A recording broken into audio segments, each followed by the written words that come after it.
Hello, beautiful people. Today, 17th of September. My name is Sahil, and welcome to the newspaper analysis.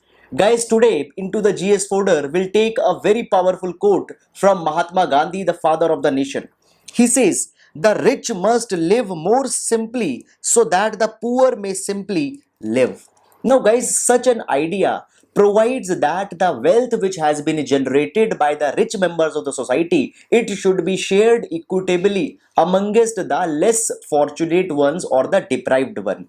Guys, this particular quote directly points to the relevance of the theory of the trusteeship, where Mahatma Gandhi says that the rich members of the society should not act as the owner of the wealth, rather they should act that the wealth is held in the trust of the poor people. So guys, in that particular capacity, this particular quote can be highly relevant into the questions of the social justice in GS paper number 2. It can be utilized as a value in GS paper number 4 ethics, as well as into the topics of essay also it can be utilized. So guys, that's it, and now let's take the newspaper analysis. Now friends, first of all, let's take the overview of the entire newspaper first. Now here we can see that India Russia had signed the pact with respect to the Sputnik 5 vaccine. So guys, in this particular respect, the issues with respect to the science and tech etc will be seeing here. Then guys, here you can see that again the India China is going on, where the China has rebutted the defense minister Rajnath Singh's statement that the China is causing the aggression. Rather, China has counter accused India. However guys, you are not needed to see such day by day developments. Then guys, other issues with respect to the COVID regional news has been given, not exactly important for our exam. So guys, moving forward, here we can see that the farmers are protesting their stage with respect to the agricultural reforms. So in this particular respect, we will see that entire issue, why farmers are resisting, what are the reasons behind this particular thing. Then guys, the next is the editorial page. Now this particular article provides a very good idea with respect to the nationalism and has been written by Rajiv Bhargav, the a kind of a very profound social scientist. So guys, some good insights have been given. We'll read this particular thing. Then guys, this particular article is talking that how the judiciary is basically curtailing the media rights by restraining them not to air certain news campaigns. Now guys, in this particular article, nothing substantial material has been provided. Only one judgment is there, that is the Sahara versus SEBI 2012. Here it was said by the Supreme Court that right to fair trial versus right to free press can be balanced. Into the spirit of a free trial or fair trial, sometimes the press coverage can be curtailed, but there needs to be substantial proof that the press is interfering. So just one this particular thing, this judgment keep in mind. Then guys, moving forward, this particular article talks about the West Asia. Then this article talks about the internal politics going on into the China and how certain legitimacy concerns are coming. However guys, please don't you are required to go into this particular article, as it is more concerned with the internal affairs, not important for our exam. Now guys, this particular article again talking about the LSE. Now guys, please don't go into such kind of articles, because we ourselves had seen nearly 15 to 20 articles and the same line of thought is being repeated. Then guys, this particular article talks about the disability. So here very good data, UN report, ILO report has been given. We'll see this thing. Then guys, this particular article just provides that how free press is instrumental right now. You know that the press is all inclined towards the coverage of the Sushant Singh Rajput case and all such kind of thing. However guys, very much substantial content has not been provided, very generalistic kind of article. Then moving forward, then here we can see that the regional news with respect to the COVID etc has been given again. Now MSP is here to stay. So guys, with respect to the agricultural reforms, this particular article is there. We'll see this thing. Then moving forward, guys, just few days back, 3 4 days back, we had seen that the Serum Institute of India, it suspended the Oxford vaccine trials because a person in UK developed a certain kind of symptoms, some kind of negative symptoms. So guys, now the trial has been again resumed. So just that's it. Then guys, moving forward, now again, if you remember, just 2 3 days back we discussed about the intra-Afghan peace talks that are going on. So guys, the Indian presence has been said that it is vital. So just a one liner concept. So guys, the USA's special envoy Zalmay Khalilzad had said this particular thing. So however, you don't need to go into the specific details of this thing. Then guys, Supreme Court has just asked that the couples who want to get married and they happen to be from different religions, or if they are basically marrying under the Special Marriage Act, then the information about their names, information about their addresses need not to be given, because it is an invasion of their privacy.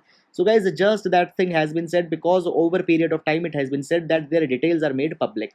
Then guys, moving forward into the showcase page, nothing important with respect to the UPSC generally comes. Then guys, onto the world page, again the West Asia has been mentioned, US elections, but nothing substantial here guys. India Maldives relation will be seeing that why presently a kind of a downward trajectory is being seen. Then guys, onto the business page, the certain suggestions for the economic revival has been given by the RBI chief. Then guys, the RDIF, and we'll see that what it is. After that guys, onto the sports page, nothing important has been given with respect to our exam. So that's it, and now let's take the newspaper analysis in detail.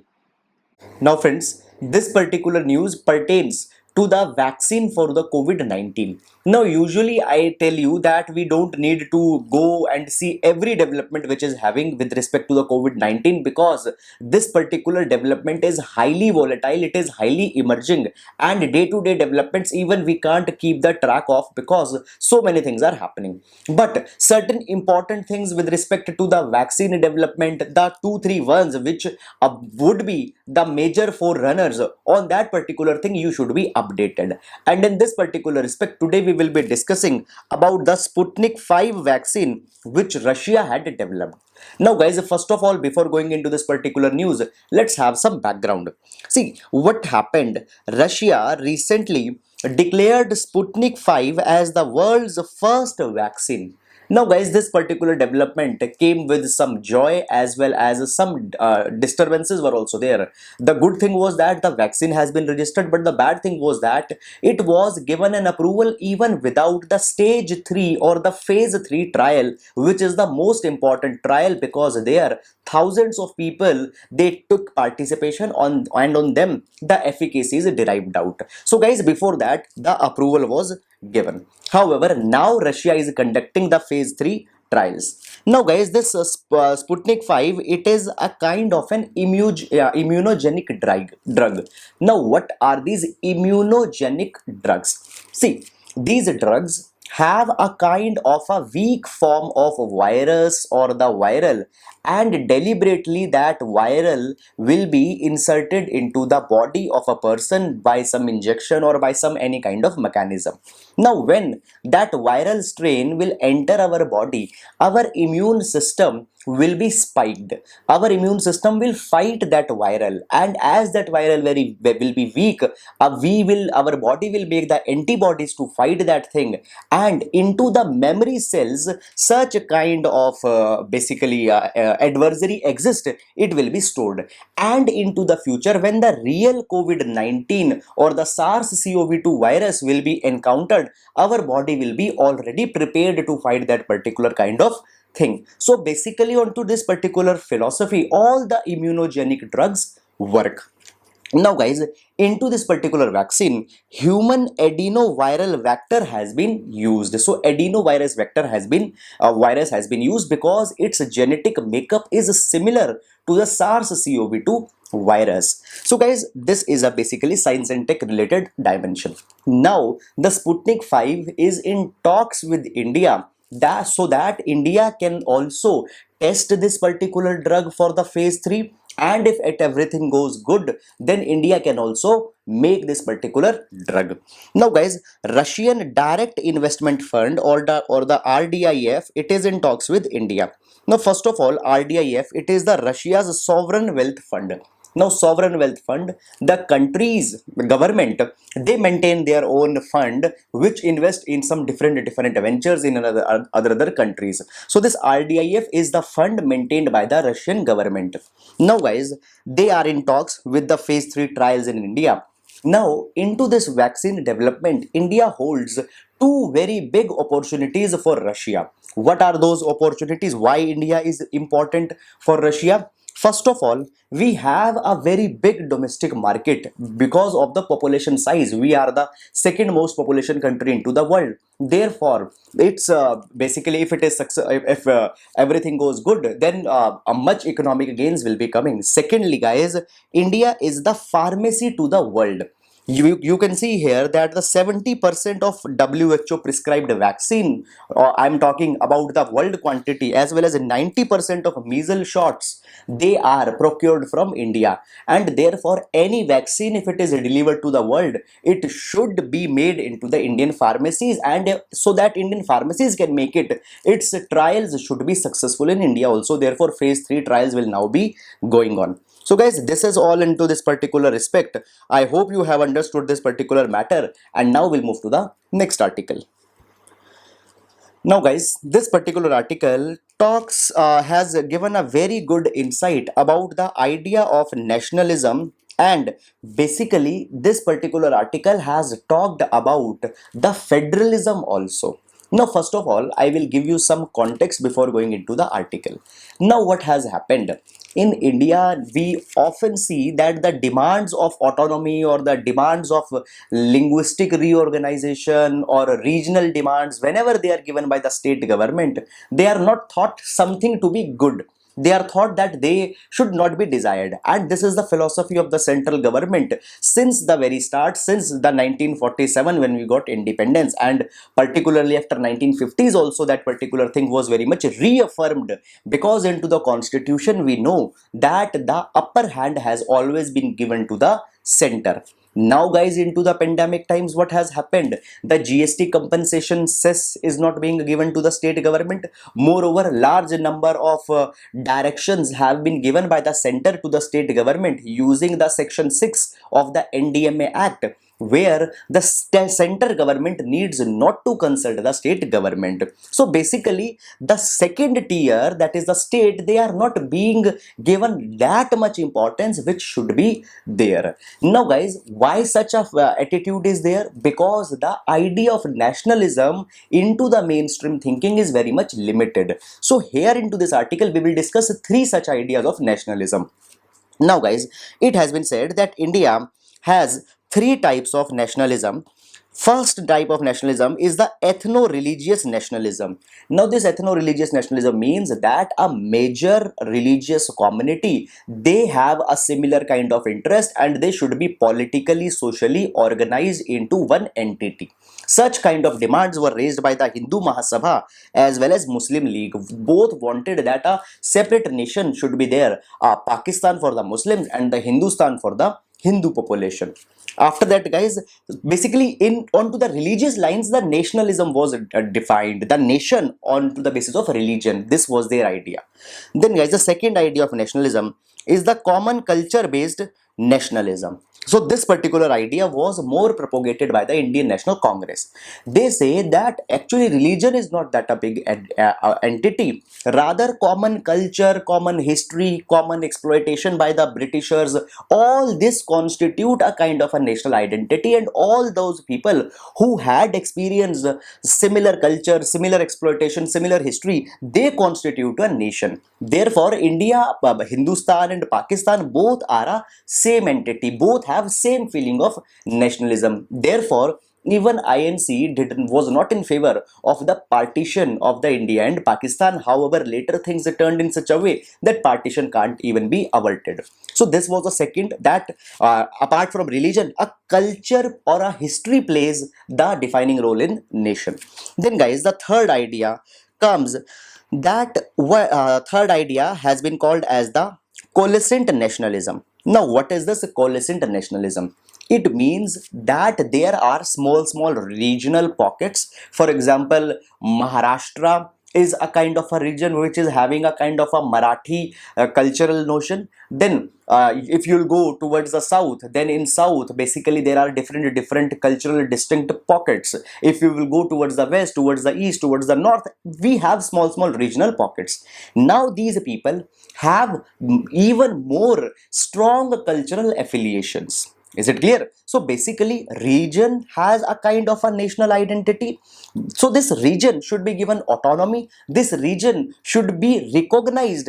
But at the end of the day, region is a part of a bigger entity, that is a nation. So the regional autonomy has also been talked into the coalescent form of nationalism. So guys, it has been said that distinct identity institutions of autonomy should be promoted into the state government, because their regional kind of nationalistic feeling is also very much important, but they are always we will be into the under the national identity of a nation as a whole. So guys, all these three type of nationalism existed till 1930s, but after 1940, what happened? Coalescent nationalism was submerged deliberately. What was happening? This was the time when the freedom struggle was going on, and it was said that first of all, we should fight for an independent India, because if independent India will be there, then we can make the states, we can make the region, we can give the autonomy. So those things will be talked later. So therefore, this particular idea was submerged, and it basically withered away with that time. Now guys, what happened? We got independence.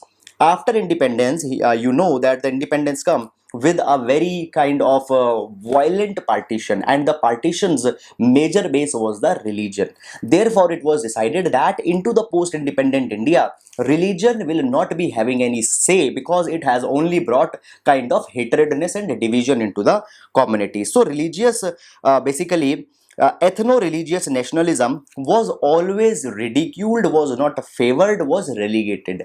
And when we were basically not recognizing the religion-based nationalism at that point of time, even the linguistic identity were also ridiculed. Now guys, you know that language is basic parameter of a region. Fine. So linguistic, basically language recognition is similar to the regional nationalism or the coalescent nationalism that we were talking. So what happened? Coalescent nationalism also went down, but as independence came, and if you remember, I told you that in 1940s we gave a kind of a promise that first of all, let's fight for an independent India. Independent India was achieved. Now the regional leaders, they wanted that give us autonomy, make our states onto the basis of our major language. All such kind of things were raised. So guys, what happened?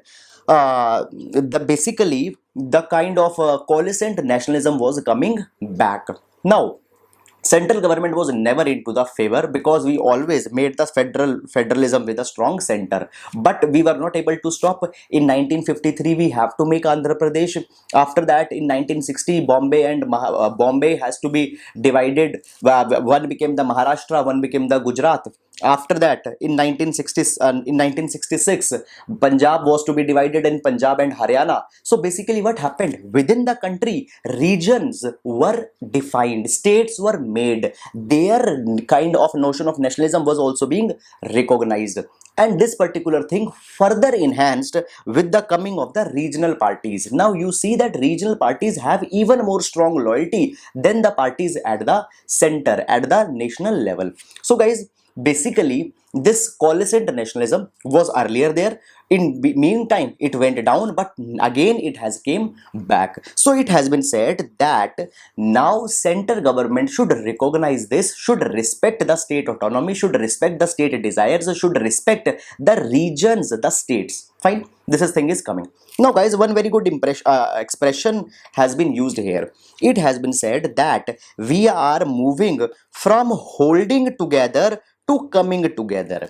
Holding together, this particular term means for a strong center. That center has held together all the states. Coming together, it means more of a federalism where states are coming together, and by coming together they are making a kind of a center. So we are now going towards coming together. Is it clear? But central government is not ready to share the power. It is not making up the institutions. It is not making up the arrangement for the harmony to be instilled. Is it clear? So guys, a very good article onto the nationalism, the coalescent nationalism, and these kind of terminologies which have been used can be utilized into your exams. So guys, that's it. Specifically into the GS paper number 1, the topic of regionalism has been mentioned. There you can utilize this particular topic. So that's it. And now we'll move to the next article. Now, guys, this particular article talks about the disabled people, their rights, their conditions. Certain of the very good stats have been given here, which you can directly utilize into the GS paper number 2, questions of social justice, which pertains to the vulnerable sections. So, they have been clearly given in your syllabus. Now, guys, this particular article provides that right now we are this year celebrating the 75th anniversary of the United Nations. And when United Nations was made up, it was said that it will uphold the human right, human dignity, the equality of all. It will basically the guardian of the vulnerable or the weak people. Now, guys, disabled are one of the most weakest section, but actually there for their relieving, for basically reducing their miseries, substantial efforts have not been taken. Now, guys, if we see the number of disabled people, they are huge. There are nearly 1 billion people into the world who are impacted by the disablement or the stigma associated with disablement. And these 1 billion people, they are always into a cycle of oppression.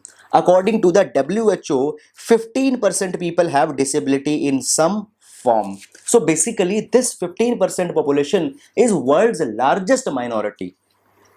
Now, guys, what are the problems that these disabled people face? First problem is that various type of discriminations. Now, friends, you know that this world has been this infrastructure, everything has been made keeping in the consideration of the able-bodied person into the mind. See the design of the staircases. See anything, they have been made in their consideration. Therefore, every space, every infrastructure becomes exclusionary for the disabled people. And at the same time, it is also expected that disabled people should work with the equal efficiency of the abled person. And in this course of thing, what happens whenever a work has to be given, disabled people will not be given the due preference. Therefore, discrimination will come in this way. After that, guys, what has happened? Our education, our skill development had never focused onto the special needs of the disabled, and therefore capabilities have not been built into them. Now, the capability approach has been a very good concept which was given by the Amartya Sen in his idea of justice. He says that if you want to give justice to the basically marginalized people, build their capabilities so that they can achieve anything into their life. But how capabilities will be built? If they will be given skill, they will be given vocation, they will be given education, but such kind of things have never been meant for the disabled.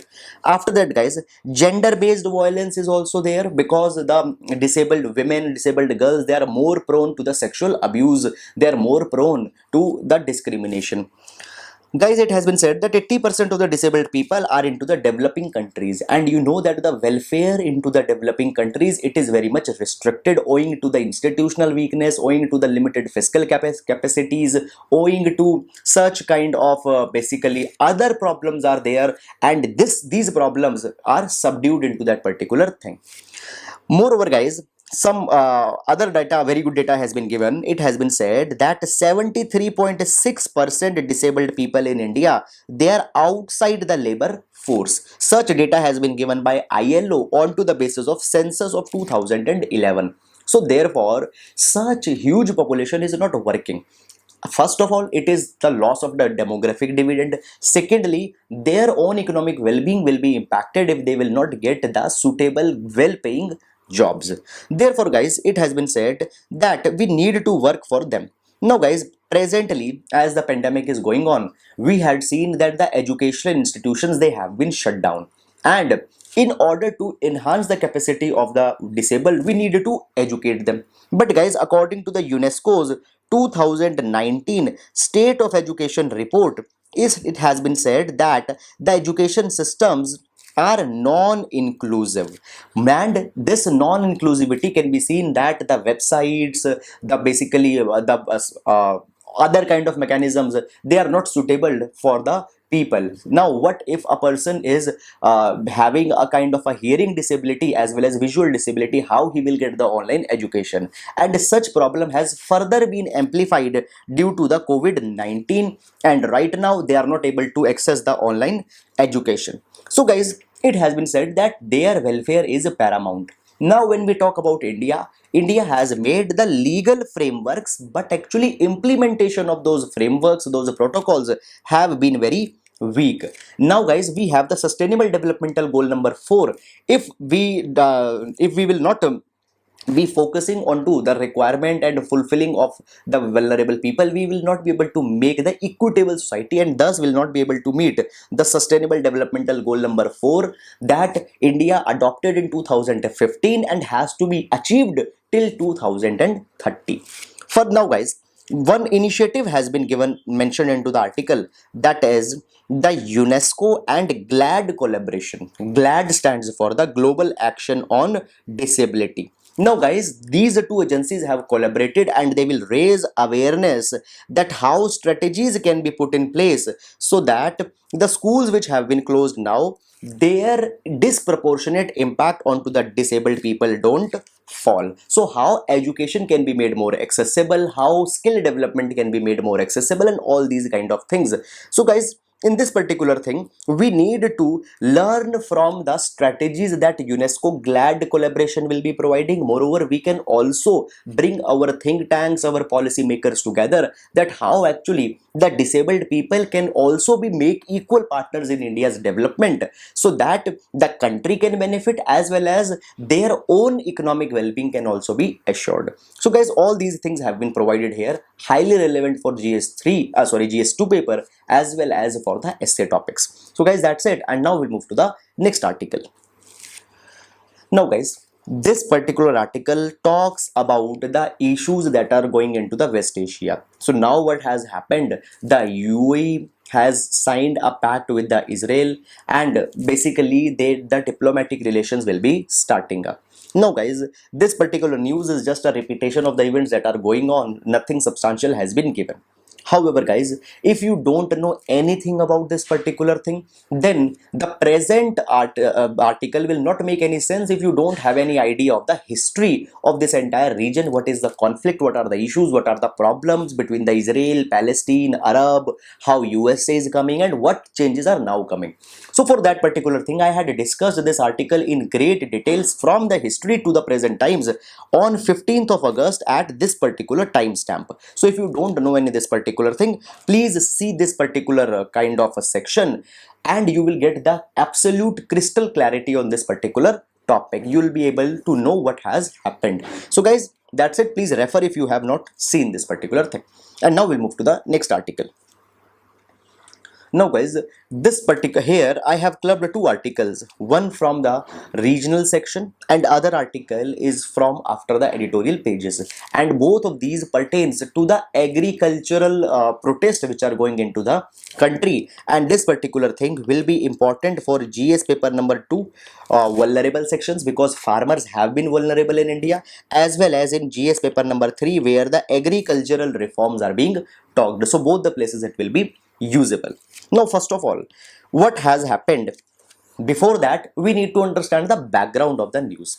Now, guys, the background is such that as the pandemic started, government talked about the Atmanirbharta, and under Atmanirbhar Bharat, we also said that the agriculture's resilience has also to be built. And how agriculture's resilience will be built? Agricultural reforms will be brought.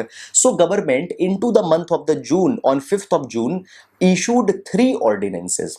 Now, first of all, just a kind of a fact for the prelims, who passes, basically who issues ordinances? Ordinances are issued by the president under article number 123.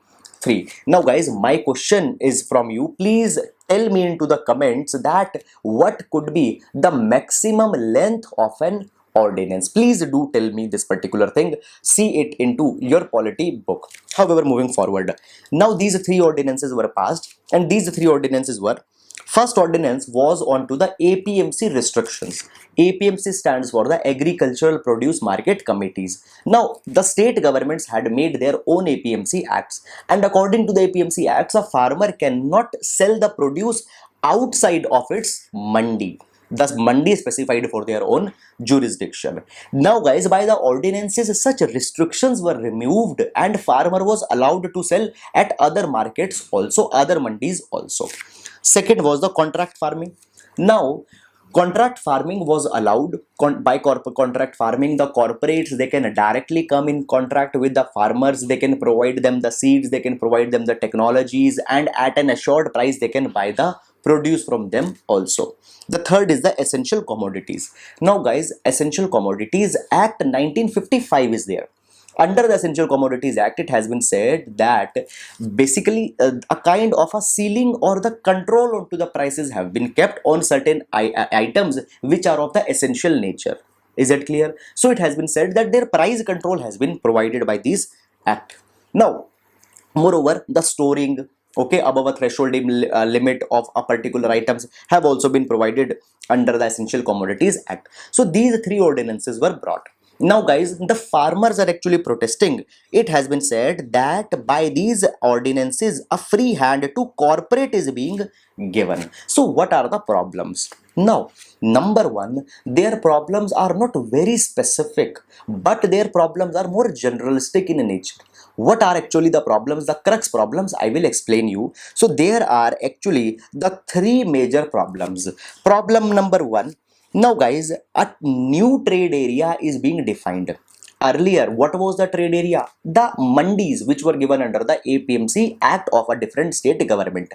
Now, as APMC restrictions are being removed by these ordinances, government has said that there could be the trade areas where the goods can be sold. Now, what could be a trade area? A trade area could be a warehouse, it could be just a kind of a godown, it could be anything.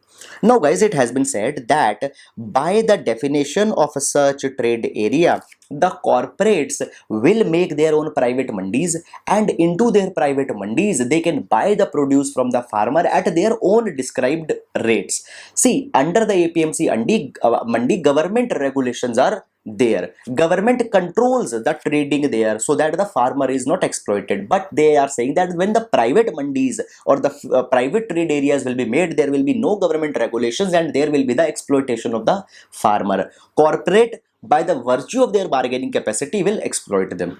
Then guys, a new definition of trader has also been given.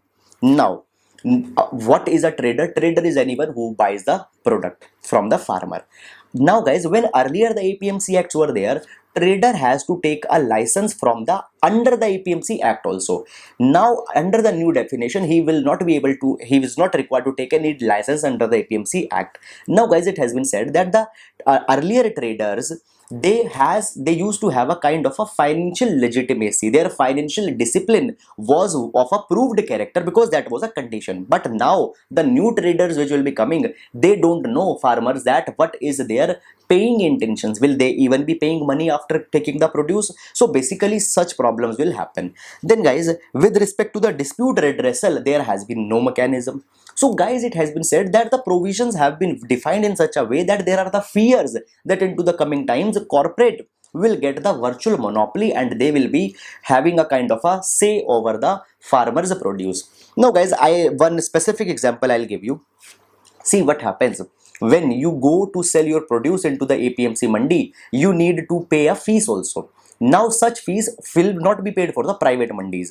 Because such fees will be not be made, the farmers automatically will be going to the private mandis, and in private mandis regulation is not there. So therefore the corporates will be exploiting them. So guys, these are the problems of the farmers, and into this particular thing the farmers are making protest, they are making the tractor rallies, particularly into the Haryana and Punjab. Now guys, the center has said, moreover the farmers also have a problem that by this particular thing MSP will also be discontinued, but center had said that MSP, that is the minimum support price, will not be discontinued, it will be there.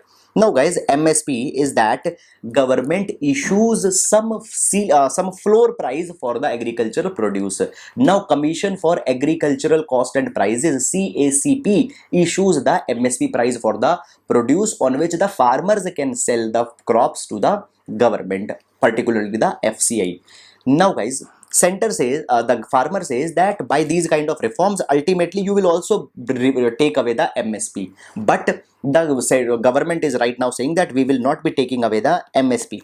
Now guys, if I give you some information about this particular thing also, there was the Shanta Kumar committee, and the Shanta Kumar committee said that MSP should be removed. So farmers are fearful that into the line of Shanta Kumar committee's recommendation, government will gradually will be taking back the MSP also. So guys, these are the apprehensions in this particular regard. So that's it. I hope you have understood this particular topic, and now we'll move to the next article. Now guys, this particular article pertains to the India-Maldives relation. Here you can see into the heading that Maldives defends ties with India. Now what is the issue that they have to give this particular kind of statement? Now guys, if you don't know any this thing, I will tell you the entire story from the background. Now, the story goes like this, that guys, if we go little bit back, then in 2013, Abdullah Yamin became the president of the Maldives. He was president from 2013 to 2018, and he was more of a pro-China president. Now you know that Maldives location into the Indian Ocean is such that it has been a very strategic location, and therefore India as well as China both want to have a better relations with the Maldives. They want that the strategic infrastructure should be made into the Maldives. Now he was obviously pro-China, so therefore he ignored India. He basically ridiculed India Maldives relation, and guys, therefore the relations declined during his time. For example, in 2015, Prime Minister of India's visit to Maldives was cancelled. Then Maldives even refused to participate into the Milan exercise. Is that clear? So it is a defense exercise or the naval exercise that goes on. The Maldives refused to participate in this. Moreover, guys, at the same time, China-Maldives relation improved. For example, the China-Maldives friendship bridge was made. Then China made specific investment of $830 million into the upgradation of the Maldives airport. So we can see that China relation was going up and India relation was going down.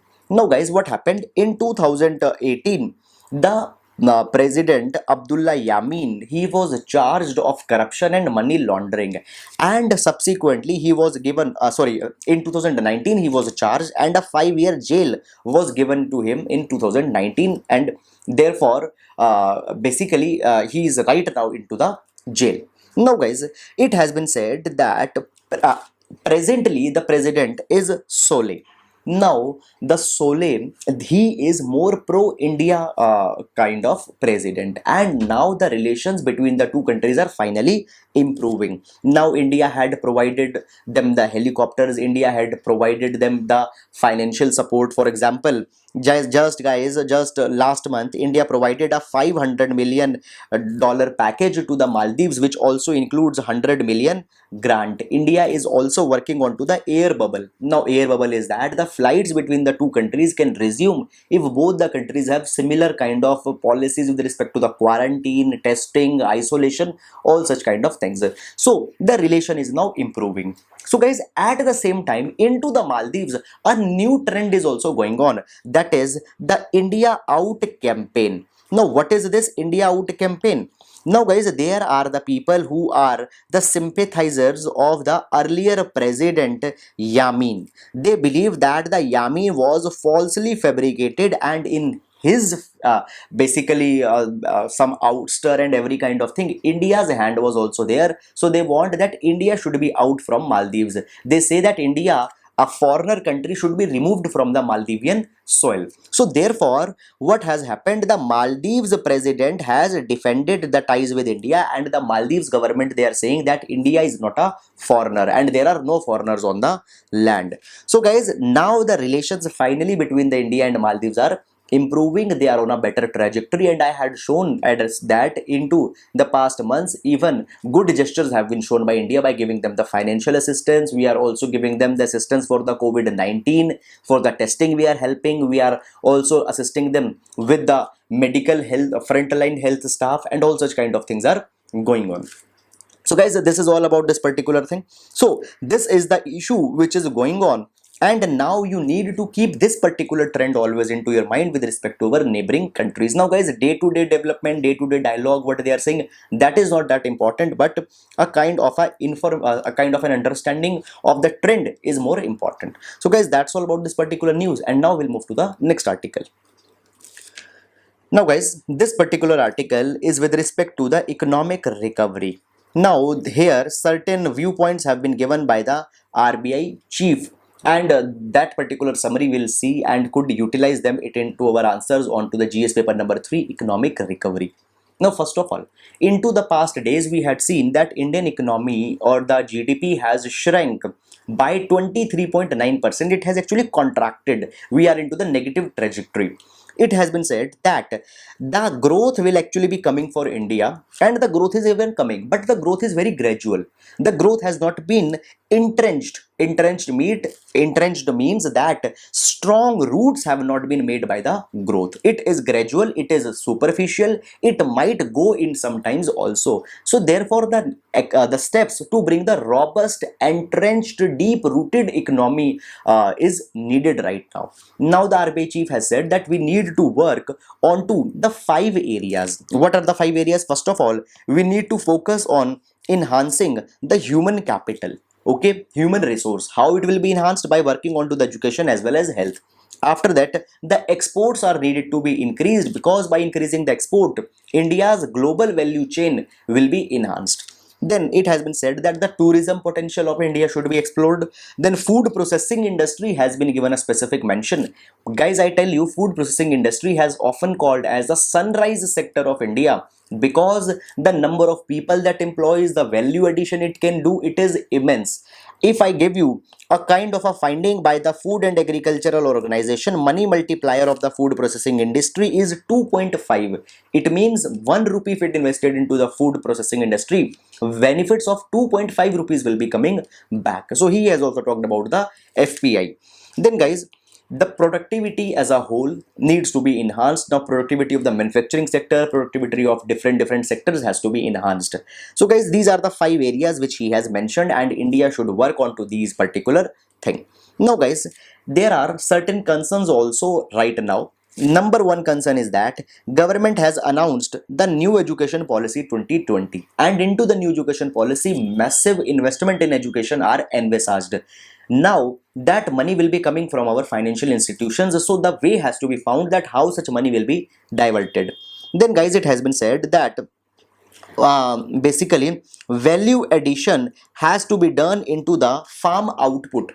Okay, basically the produce which are coming from the farms, for example the wheat is coming from the farm, basically other kind of crops are coming, so that output it needs to be enhanced, value addition has to be done into that. For that investment is needed.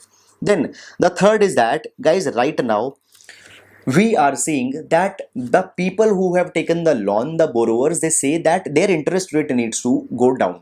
Now if their interest rate will go down, obviously the interest rate of the people who have deposited money into the bank, their interest rates have also to be removed. But the depositors, they are in crores, and the borrowers, they are in some lakh. So basically if the interest rate will go down, the interest of the borrowers will be also the people who have deposited, the depositors will also be impacted. So how both the interest needs to be balanced, that is also a issue that is going on. So guys, these are certain things which have been provided here. Now see, when we discuss such kind of articles, I don't expect that you mug up all these things and all the points you need to write, but understanding, listening, pondering onto these points will actually be making a kind of a broad understanding that what are the economic issues going on to the India, and if any specific type of question is asked, then these points will actively be playing a role in your answer framing. You can put them, you can authenticate these points, and they will directly be serving as a ready-made answers. So guys, that's all which has been provided into this particular article. So I hope you have understood this, and now we'll move to the question section. Guys, please pause the video and try to answer the question. Question number 1 is with respect to the fishing cat. Please read the statement and identify the correct code. Question number 2 is with respect to the ACSA. Please read the statement and identify the right option. Question number 3 is with respect to the CARA Central Adoption Resource Authority. Please read the statement and identify the correct code. Now the question number 4 is with respect to the Atmanirbhar Skilled Employee Employer Mapping Portal. Please read the statement and identify the correct code. Now today's mains question, this particular question pertains to GS paper number 1 and it is a 10 marker question. Question says that in the course of political discussion, often it has been said that idea of regionalism runs contrary to nationalism. Do you agree with such viewpoint? Comment. So guys, please do write and support whatever you believe with enough of examples as well as with some kind of academic ideas. So guys, that's it for today's discussion, and I want to tell you that all the notes that I discussed into the article, they are provided into the PDF format in our Telegram channel. Please do subscribe to our Telegram channel also to download the notes. So guys, that's it. I hope you are liking it. Thank you so much.